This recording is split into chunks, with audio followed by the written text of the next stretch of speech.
Hello everyone, मैं Rahul sir और आज आपके बीच लेकर आया हूँ अपने YouTube चैनल थ्री सोल पे फर्स्ट वर्ल्ड वार प्रथम विश्व युद्ध। जैसा कि मेरा श्रृंखला चल रहा है 1885 से लेकर 1947, उसी बीच में आता है 1914, ठीक है, जहाँ की फर्स्ट वर्ल्ड वार हुआ था। पूरे विश्व में त्रवाहीमान फैल गया था, एकदम अर्थव्यवस्था चौपट हो गया था। तो ये हुआ क्यों था, इसका कारण क्या था, वो जानने की कोशिश करते हैं। तो कारण तो सबको पता होना चाहिए कि वहाँ के राजकुमारों की क्या हुई थी, हत्या हुई थी। उसी के विरोध में क्या हुआ था, प्रथम विश्व युद्ध की घोषणा हुई थी और युद्ध लड़ा गया था। लेकिन इसका क्या कारण था, उसकी हत्या क्यों हुई थी, तो चलिए जानते हैं। थोड़ा फ्लैशबैक में चलते हैं। तो जो ऑस्ट्रियन महाराज हुआ करते थे, वो सन 1908 ईस्वी में, कब बाबू, सन 1908 ईस्वी में बोस्निया और हर्जेगोविना का कुछ इलाका अपने साम्राज्य में मिला लिया था। चलिए समय बीतता गया, अब समय आता है 1914 और तारीख होती है 28 जून।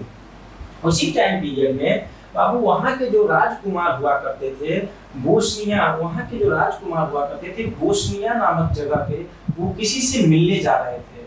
किसके साथ, वो अपनी पत्नी सोफी के साथ। उसी टाइम पीरियड में वहाँ बम धमाका हुआ, लेकिन उस बम धमाका में उनकी मृत्यु नहीं हुई। वो पीछे अपने गाड़ी को करके निकल गए, लेकिन वो गलत रास्ता मुड़ गए। गलत रास्ता मुड़ने के कारण पहले से घात लगाया एक वहीं के युवा जिसका नाम था गैब्रिएलो प्रिंसिप ने उनको गोली मार के हत्या कर दी। उनको गोली मार के हत्या कर दी। तारीख क्या हुआ करता था बाबू, 28 जून 1914। जब गोली मार के हत्या कर दिया गया तो इसका इंफॉर्मेशन महाराज को गया, मतलब ऑस्ट्रेलियन महाराज को पहुंचा। तो महाराज ने सोचा कि मेरे पुत्र की क्या हुई है, हत्या हुई है।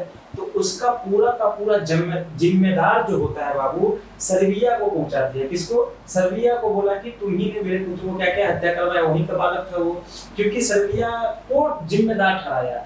और सर्बिया को क्यों जिम्मेदार ठहराया, क्योंकि ये बोस्निया को क्या कर रहा था, आजादी दिलाने में मदद कर रहा था। ओके, क्या कर रहा था, मदद कर रहा था। तो अब ऐलान कर देता है कि अब फर्स्ट वर्ल्ड वार होके ही रहेगा। तो जब फर्स्ट वर्ल्ड वार शुरुआत होता है तो शुरुआती टाइम में इसमें टोटल 37 देशों ने भाग लिया और दो राष्ट्र बना, एक मित्र राष्ट्र और एक ध्रुवीय राष्ट्र। चलिए आपको थ्योरेटिकल माध्यम से बताते हैं। ये था इसका बेसिक इंफॉर्मेशन। अब देखिए प्रथम विश्व युद्ध की पृष्ठभूमि, अभी मैंने आपको सारा चीज बताया। अब इसके चलते हैं समय अवधि, टाइम पीरियड 1914 से 1918। दिनांक कब क्या बाबू, दिनांक हो जाएगा आपको 28 जुलाई 1914 से लेके 11 नवंबर 1918 तक ये युद्ध लड़ा गया। अब देखिएगा प्रारंभिक कारण, पहला साम्राज्यवाद। अब देखिएगा एक एक चीजों को समझिएगा। साम्राज्यवाद का मतलब होता है जब बड़े देश छोटे देश पे क्या कर लिया, कब्जा कर लेता है। जब बड़े देश छोटे देश पे कब्जा करके उपनिवेशवाद फैला लेता है। अब थोड़ा आपको समझाऊंगा। तो उपनिवेशवाद का शिकार हम लोग भी हुए, इंडिया भी हुए, क्योंकि उस टाइम पीरियड में ब्रिटेन 1/4 देशों पे राज कर रहा था। उसमें मेरा प्यारा सा भारत भी था। उपनिवेशवाद का मतलब होता है जब कोई आके आपके ऊपर पूरा का पूरा दबाव दे दे, आपको पूरा अपने कंट्रोल में कर ले, उसी को हम कहते हैं उपनिवेशवाद। ओके, एग्जाम्पल के लिए वही ब्रिटेन और फ्रांस एशिया ने अफ्रीका में उपनिवेशवाद बनाया। इससे देशों में आपसी प्रतिस्पर्धा बढ़ी और आपको कोई लूटेगा तो क्या, उससे आपकी दोस्ती बढ़ेगी नहीं ना, प्रतिस्पर्धा और दुश्मनी ही बढ़ेगी। दूसरा है राष्ट्रवाद। राष्ट्रवाद मतलब हुआ अपने देश, जाति या भाषा को श्रेष्ठ मानना और स्वतंत्रता की इच्छा। राष्ट्रवाद की भावना अपनाने का मतलब हुआ कि आप राष्ट्रवादी हुए, आप चाहते हैं कि मेरा देश सब गुलाम न रहे, हम आजादी, हमें मिलना क्या चाहिए, आजादी। तो वही है राष्ट्रवाद की भावना। जब आप पेपर पढ़ेगा तो आप राष्ट्रवादी बनिएगा। अब इसमें देखिएगा दो क्षेत्र हुआ था, बाल्कन क्षेत्र जिसमें सर्बिया और बोस्निया आता था। बहुत तेज राष्ट्रवाद बहुत तेज था कि हमको क्या कर दिया जाए, आजाद करवा दो, नहीं तो हम क्या करेंगे, आजादी के लिए लड़ेंगे, कटेंगे, मरेंगे, फिर हमको क्या चाहिए, आजादी। तो ये क्षेत्र, इन्हीं कारणों से ऑस्ट्रिया के राजकुमार फ्रांज फर्डिनेंड की हत्या हुई थी। मैंने अभी आपको बताया था कि इसी के हत्या के बाद सब लोग क्या सड़क पे आ गए थे और प्रथम विश्व युद्ध की शुरुआत हुई थी। अब देखिएगा सैन्यवाद क्या होता है। अब सैन्यवाद का मतलब होता है बाबू, जब कोई देश अपनी सेना और हथियार पर अत्यधिक खर्चा करता है और ताकत दिलाता है। मतलब सैन्यवाद मतलब हुआ कि उसका सैनिक बहुत मजबूत, जो कि सैन्यवाद अभी भी अमेरिका क्या बाबू सबसे ज्यादा पैसा अपना इकोनॉमी का किस पे खर्चा करता है, सेना पे। इसीलिए उसकी सेना क्या है, बहुत स्ट्रॉन्ग है। ठीक है, जर्मनी और ब्रिटेन में सेना बड़ी स्पर्धा शुरू हुई कि सब एक दूसरे से क्या हुए, लड़ने लगे। अब देखिए गठबंधन का मतलब क्या होता है। यूरोप में दो, अभी आपको मैंने बताया कि दो क्या बना था, ग्रुप बन गया। एक था क्या मित्र राष्ट्र और एक था ध्रुवी राष्ट्र। और आप एग्जाम में क्वेश्चन आएगा कि मित्र राष्ट्र की तरफ से कौन कौन लड़े थे, तब देखिएगा मित्र राष्ट्र की तरफ से बाबू बहुत सारा देश लड़ा था, जिसमें कि हमारा प्यारा सा भारत भी था। हम इसलिए थे क्योंकि ब्रिटेन क्या था इधर से लड़ रहा था, मित्र राष्ट्र की तरफ से, तो हम लोग क्या थे, भारतीय लोग गुलाम हुआ करते थे उस टाइम पीरियड में, तो हम लोग ब्रिटेन के लिए लड़े। उधर क्या था, मेन देश जर्मनी था। तो दो राष्ट्र बना, मित्र राष्ट्र और केंद्रीय सदस्य से ध्रुवी राष्ट्र भी कहते हैं।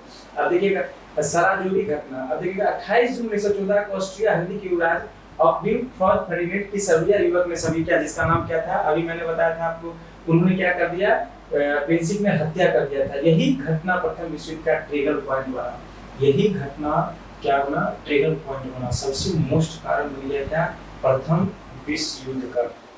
अब देखिएगा अब आगे बढ़ते हैं। अब आगे युद्ध में शामिल प्रमुख गुट कौन कौन से गुट थे, मित्र राष्ट्र में कौन देश थे और ध्रुवी राष्ट्र में कौन देश थे। अब देखिएगा इसमें था ब्रिटेन, फ्रांस, रूस, अमेरिका। अमेरिका क्यों कब शामिल हुआ आगे आपको बताऊंगा। इटली इतना में आया, जापान अनुपनिवेश देश इधर था, जर्मनी, ऑस्ट्रिया, ऑटोमन साम्राज्य, बुल्गारिया, यही सब थे। दो गुटों में ये दोनों देश बट गए।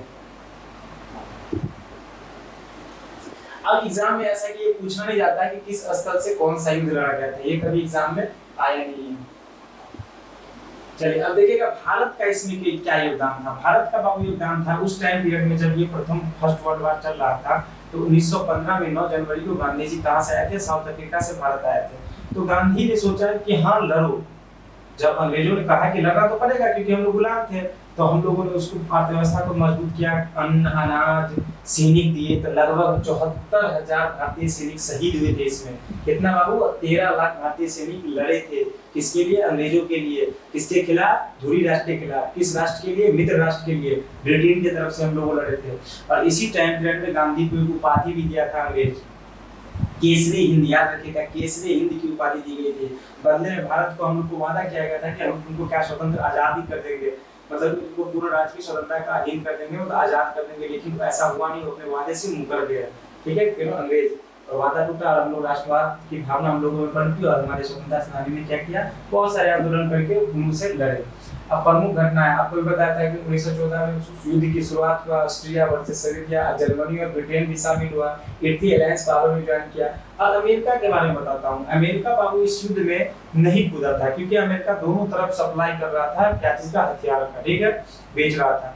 लेकिन हुआ ऐसा कि 1917 में जब बाबू एक लुसितानिया नाम का जहाज अमेरिका से जर्मनी की ओर जा रहा था, उसमें टोटल 1153 लोग बैठे थे। कितने, 1153 लोग बैठे थे। उसमें 128 लोग अमेरिकी थे, तो पनडुब्बी के माध्यम से उसको डुबो दिया गया जर्मनी के द्वारा, ठीक है। तो उसमें 128 लोग अमेरिका के मारे, लगभग सारे लोग मारे गए। तो अमेरिका बोला भाई ना मेरी गलती है, मैं युद्ध में किसी तरफ से लड़ रहा हूँ, तो तुमने मेरे आदमी को क्यों मारा। तो अमेरिका भी नहीं रह गया अमेरिका को, और अमेरिका भी इस युद्ध में 1917 में शामिल हुआ। तो एग्जाम में पूछेगा कि बताइए कौन सा जहाज था, तो लुसितानिया। कब शामिल हुआ, 1917। कितने अमेरिकी मरे, तो 128। टोटल उस जहाज में कितने लोग थे, तो 1153। ओके। रूस में बोल्शेविक क्रांति, रूस ने इस युद्ध को खुद को अलग कर दिया। इस क्रांति के तहत रूस क्या कर दिया, खुद को अलग कर दिया। फिर 1918 जनवरी सेंट्रल की हार हुई और युद्ध समाप्त हुआ, अब इसके बाद वर्साय की संधि आया। वर्साय की संधि इसलिए किया गया है कि आगे ऐसा कुछ न हो, ठीक है।